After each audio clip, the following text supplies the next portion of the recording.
Hello, amazing elementary educators. Welcome to the 2024-2025 school year in Cup Hill ISD. My name is Evan Whitfield. I'm the Director of Science here in Cup Hill ISD, and I am here to give you a science curriculum update.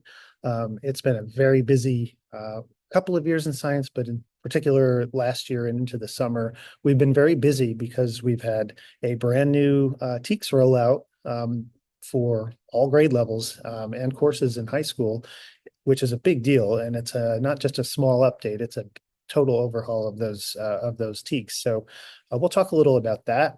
We'll take a look at some of our data in terms of STAR testing and how the district is doing really quickly.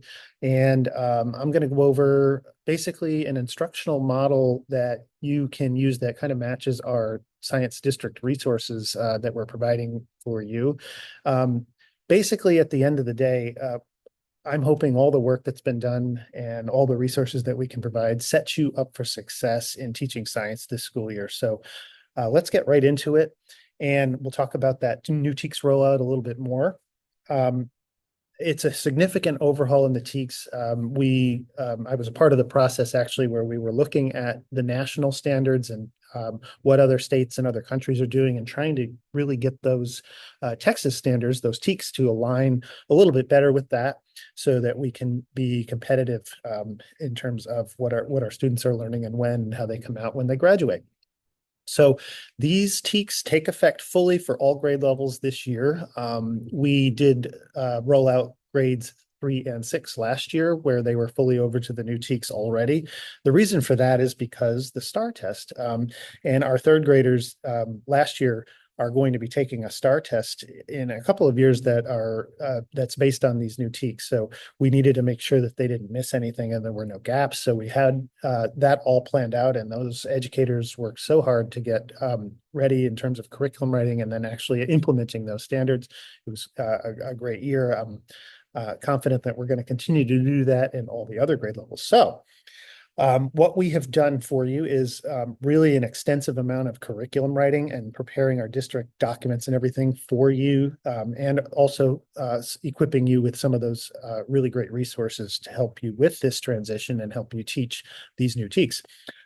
Thank a curriculum writer. I'm going to talk a little bit more about that shortly. They have done amazing work and a lot of it over what should be a summer off. So luckily, we were also able to start that last school year where we were able to have teachers come in and write curriculum during their school days and miss class time. So again, thank you to those teachers. It's an amazing amount of work they've done, and I couldn't appreciate them more. I'll tell you that right now.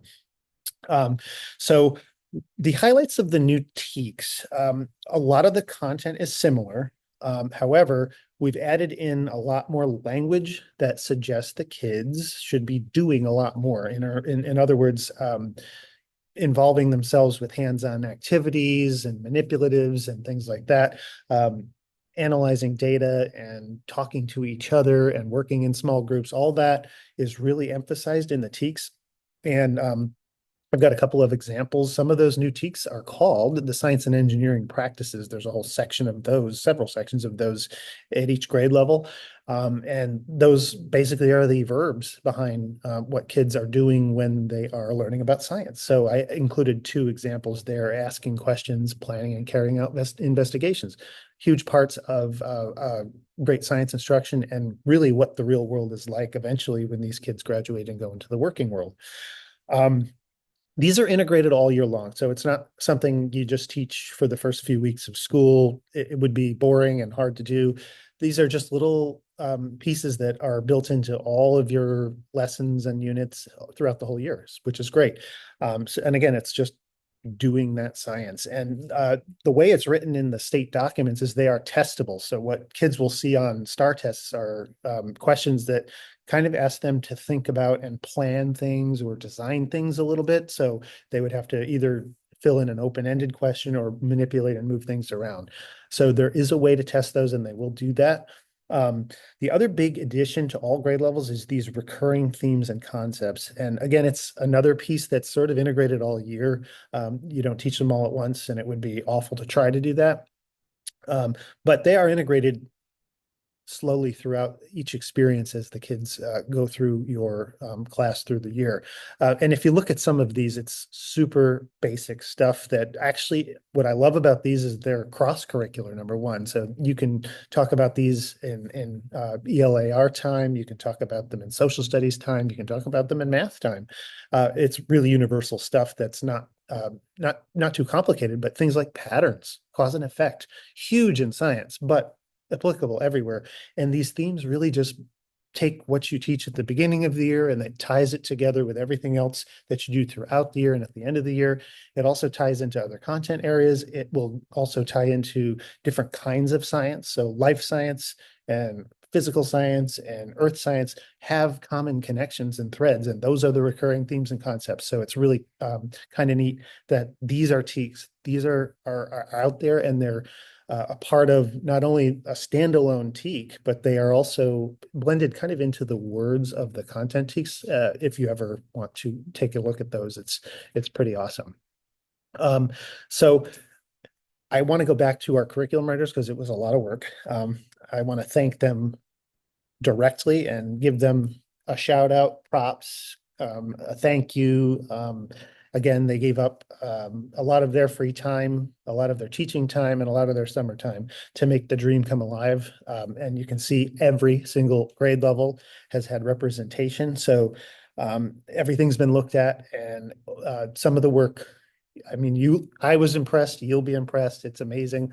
I love all these people. The sad face for Courtney Trimble is that she actually has moved on from education into her dream job. So she is not with us here in Coppell ISD, but I definitely appreciated her help. She's been amazing for years in all of this, as many of these people have been.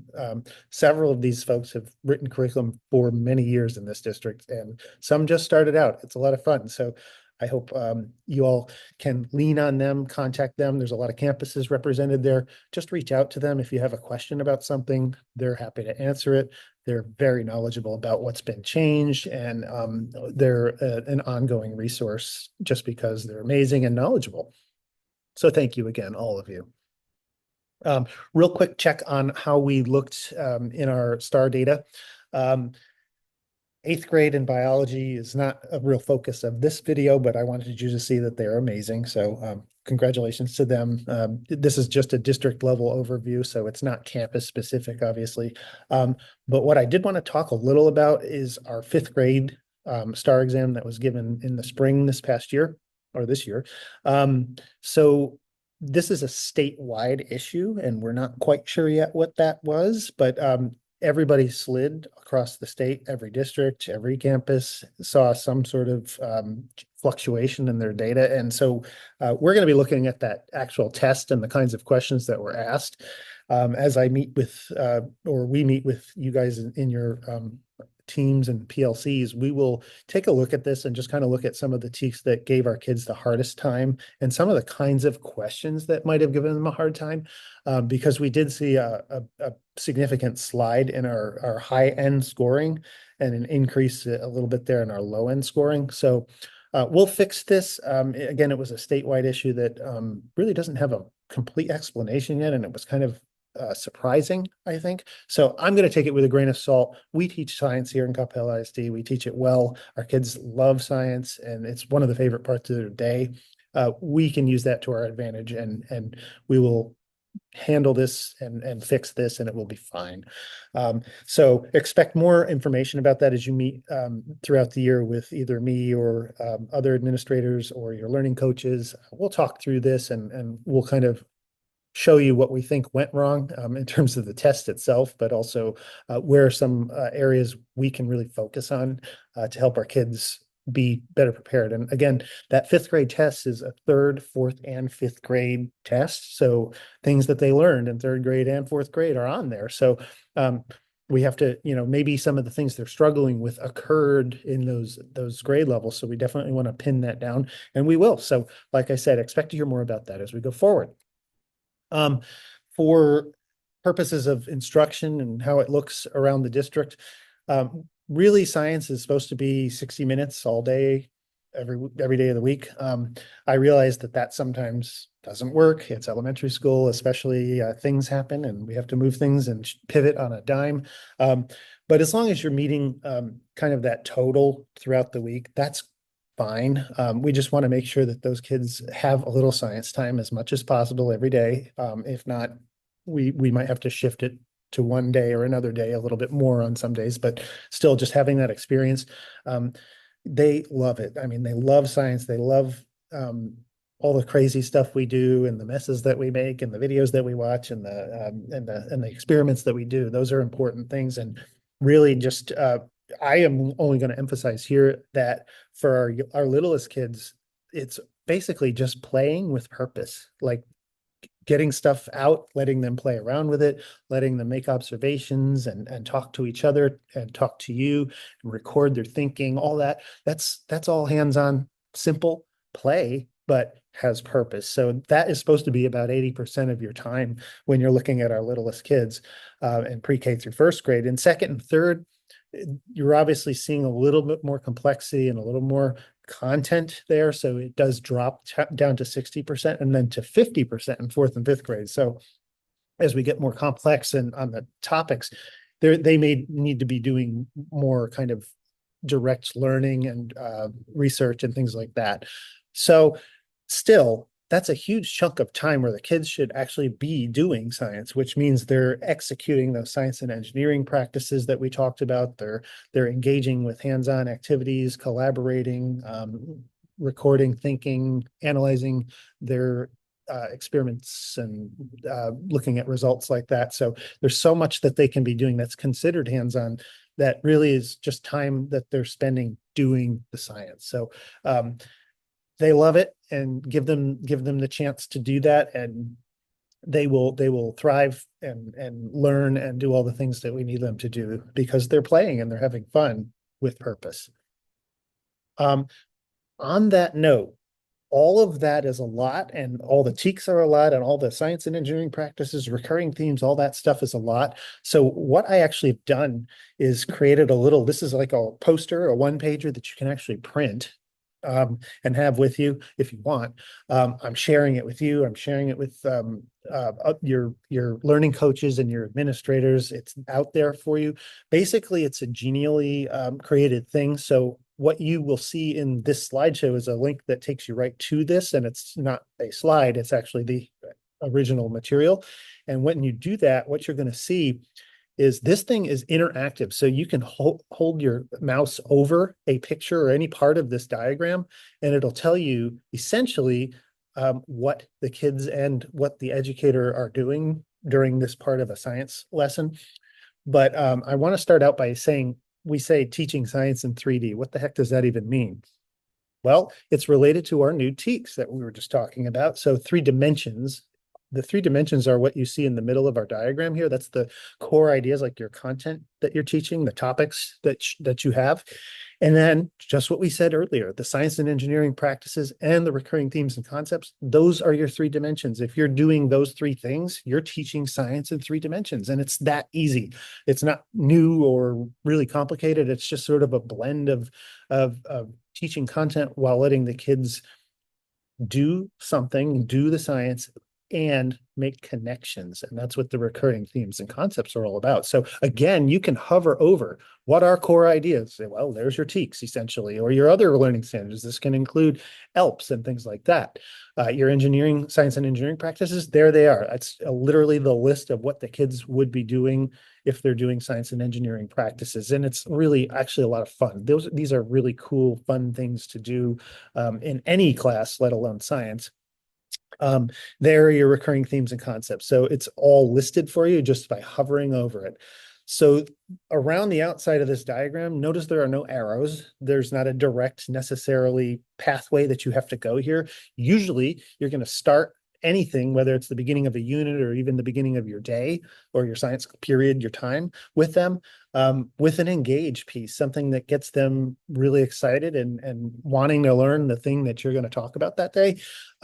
So hovering over that, I'm going to, before I do that, just say that there are 5 different things, 5 areas that you can utilize during a science instructional time or period.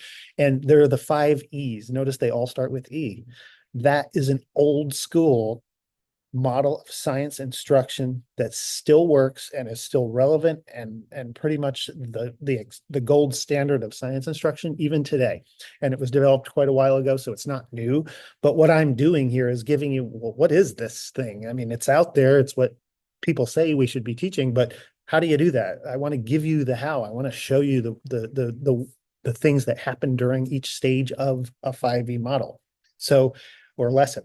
So you basically start out with something really exciting, and each one of these bubbles tells you what the educator you are doing and what your kids are doing at any given moment during that phase of your lesson. Now, it may take several days to get through a full 5Es. So that is totally understandable. And also, you may not go through every single one of these every single time. That's okay too. It's very highly flexible and fluid. So but always we definitely want to engage. That's for our own benefit and for the kids' benefit to get them engaged in what they're doing and what you want them to learn about. But then we move to an explore where they're more in charge of that's the experiment, if you will, or the investigation. And again, it tells you here what the educator and what the kids are doing. The explain piece is that's your direct teach, and not just you teaching, but the kids teaching each other. So this can be them sharing out or doing gallery walks or Socratic seminars, things like that. That's like where the learning really gets connected to the phenomenon and the experience. So I'll talk a little more about phenomenon before I move on, but elaborate, that's one that sometimes we don't have to do every single time, but it's your opportunity to extend for the kids who are moving quick and really need that extra engagement. They can be off doing something on the elaborate while you're doing small group instruction and working with kids who might not be where you need them to be yet. It's a great opportunity to do that. The evaluate is exactly what you would imagine. It can be your pre-assessment, formative assessment, your summative assessment, basically capturing the learning in whatever form or fashion that looks like. And it tells you all about what that might look like. So that's really the 5Es. It's a very fluid and organic way to teach science that allows the kids and you to be where y'all need to be. So there's a lot of chances here, again, for small group instruction and individual work with kids while the rest of the class is focused on other things. So it's a really powerful tool. And again, that first piece, that engagement piece, I'm saying the word phenomenon, and that's sounds like a lot, but I'm going to provide lots of tips and tricks to do that. And all of my professional learning that I do always start with a phenomenon also. So you'll be able to see how that looks and how that feels. Also, we have science resources for you that completely will make this doable and make it easy for you. And I'm about to show you those because phenomenon is built into phenomena are built into all of our resources also. So everything's coming together to just make this a little bit easier. So as we slide show back on here, I just wanted to show you those resources, and I might be cutting off the one up in the corner here, so I'm sorry about that. Do full screen for sure. This is all of what we have available for you to help make science teaching easier. And there is so much here and so many pieces are utilized in different ways, and you can play with that throughout the year. You can talk to me, your learning coaches, and kind of get a feel for what's good for when. But I will say for you all in elementary, Discovery Education Textbook up here in the top left, that's your go-to primary science teaching resource. If you only use that all year long and did nothing else other than things in Discovery Ed, you would probably have a great year. Honestly, it's a phenomenal resource. It's new for us this year. Our educators, again, gave up more of their class time to come in, and they were able to review and use and play around with the resource. They had presentations from the Discovery Education people. And after all of that, even our secondary teachers, but our elementary teachers landed almost fully heavily on Discovery Education as being the best option out there. And we did look at quite a few. So I can't wait for you to get in there and play around with that. I'm going to give you time to do that today. I hope, and just see what it has to offer. It starts every kind of topic with a phenomenon. Like I said, something easy, quick, that the kids will kind of have some prior knowledge probably about, or very much get excited about during you actually showing them that phenomenon. So it's really exciting. I hope you love that resource, play around with it, and enjoy it. The other piece is that's single sign-on too. So your kids are rostered in that, and you will see your class list, and it will update on its own all the time. So that's another powerful piece of that, because you can assign things to kids specifically or as a whole class or in different groups. Built in Discovery Education, when you hit that button in single sign-on, there's also another button that you can hit within that called Mystery Science. Another great resource, just phenomenal lessons with phenomena in them, as well as hands-on experiences and videos and everything else you might ever want in a resource. But it's inside Discovery Education. It's because they own Mystery Science now. So that's the way that works in the real world. So feel free to check them out. That is what I feel is a much higher, it's a higher level. The investigations and things that Mystery Science covers are really heavy into the science and engineering practices, as well as those recurring themes and concepts. Generation Genius, if you haven't used that, kids love it, teachers love it. It's essentially videos, but there's so much more built in there that you will be able to use. There's do-it-yourself DIY learning experiences for kids, hands-on stuff, tons and tons of teacher supports. It's a really, really, really strong resource. Not necessarily every TEK is covered on that one. It's a supplement, but it's great. I will say the Paige Keeley stuff, I'm going to show you that in just a second. In particular, it's a wonderful resource for formative assessment to get at kids thinking about a certain topic. So there we go. We still have ADI resources. Ask your learning coach about that. It's really just a giant cycle of learning that includes all the 5 E's and the phenomena and all the things that but it's very hands-on, and it's really meant to teach a lot and take multiple days. It's a great model. Science for Us is for our littlest kids, so you're going to love that too. Some of you have already started playing around with it. It's another great resource to explore, and it's just another way of looking at it and teaching certain TEKs. And it does have some simulations and some lesson ideas in there, and lots of teacher supports. So it's a strong resource. As you move up into third grade, you can get into gizmos, where there are actually simulations and things that go along with the content you're trying to teach. We have some good old school hands-on activities and exemplars. So that's another resource that we have. It's an older one, but they're great and more traditional if you want to start out small. They cover all of your science and engineering practices and your recurring themes and content, but they're just more simple. So take a look at that if you'd like to. And last but not least here is Mac and VIA. Talk to your librarian. There is so much in the Mac and VIA envelope that you wouldn't even believe it. It would take all year to go through everything, but your librarian can help you hone in on what's just right for you. There are more videos, more learning experiences, hands-on activity ideas, simulations, just everything, research type things. If you want to have the kids do a deep dive, just incredible resources in there. I'm pleased as can be to say that we can offer that. And your librarians, again, are the experts and can help you vet whatever you're actually looking for.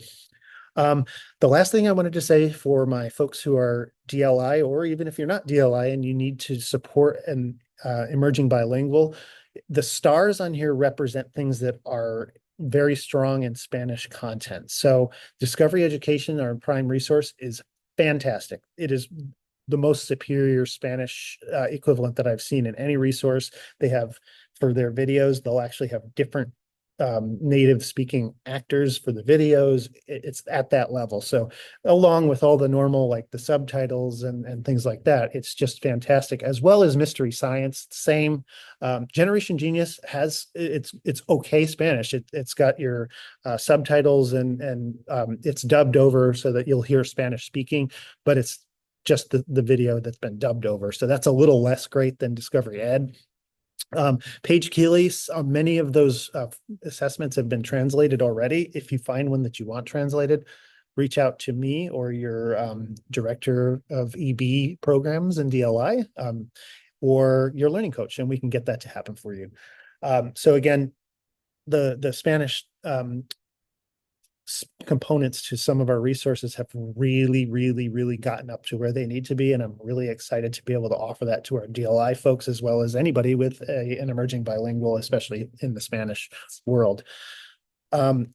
So what I'd like you to do with the rest of the time, I think I've gone long as it is play. I want you to look into these resources, see, if just with your first unit in mind, from looking at our curriculum documents, get in there and see what is available for you to teach that unit with. And a lot of that is already vetted in your curriculum documents, your pacing guides, your UBDs, and also some grade levels have beautiful, almost week by week planning documents that you can look at. They've already vetted a lot of this, but go in and look for yourself and enjoy playing around in these resources and seeing what you can do. I've got links where appropriate to help you do that, to get to the pacing guides. If there's a login, I've got that there for you. So SSO is really what we use for most of it. And I wanted to finish with the Paige Keeley probes. These are your formative assessments. They're this simple. It's super simple. It's just getting kids thinking about the content that you're trying to teach. And this is a big topic in a lot of grade levels at the beginning of the year. So I wanted to kind of use this as an example. And so you can see how it plays out. It's just a stimulus, and the kids, you can give this to them on their iPads, or you can just have them verbally or whatever, do it in class. There's a lot of flexibility in how you use this, but you get at their thinking and you get to know, okay, this kid really understands this concept and is ready to move on. This one, not so much. We're going to have to work with that one or these kids. And it's just a great way, a great tool for formative assessment. So use it often, use a lot of them. It's not going to hurt. Every single one of these comes with a complete teacher guide, like literally a script of how you would use it and what you would ask and what the answers are and all that stuff. That's all included in the actual document with this. This is just the student facing version. Many of these are translated into Spanish as well, not all, but if you want one in particular, like I said earlier, just go ahead and ask and reach out. So it did link to all of them. If you're on the CISD Wi-Fi, you're going to be able to get to all of these. A lot of them in the curriculum documents have already been PDF'd for you, but if not, you need to use the link here, and you can also just download it as a PDF from there. So that's the end of this small presentation. I hope you have a fantastic year teaching with our kids and your teammates and your principals and assistant principals and your learning coaches and your counselors. I hope you all have a great school year. If you have any questions about anything you heard today or anything that comes up as you go, reach out to me. I'm happy to answer all your questions. There's my email address. You have this presentation, so there are a lot of links that you can click and go through, but I just want you to know, I hope, you find the resources that we're providing amazing. I hope that you appreciate our curriculum writers for vetting all that for you and really making it so that we all have everything we need to have a great school year. And I hope that you have fun teaching science. I hope these resources make it easier to do so that you can have fun while you're teaching it as well. Your kids are going to love it. It's one of the favorite parts of their day. So definitely have a great school year. Again, reach out if you need anything. It's been a pleasure to just have a few minutes of your time. I hope it wasn't too boring, and hopefully you can have the rest of the time to go and play around and just enjoy some of the new resources that we have. So I will see you all soon, and best of luck as we start school.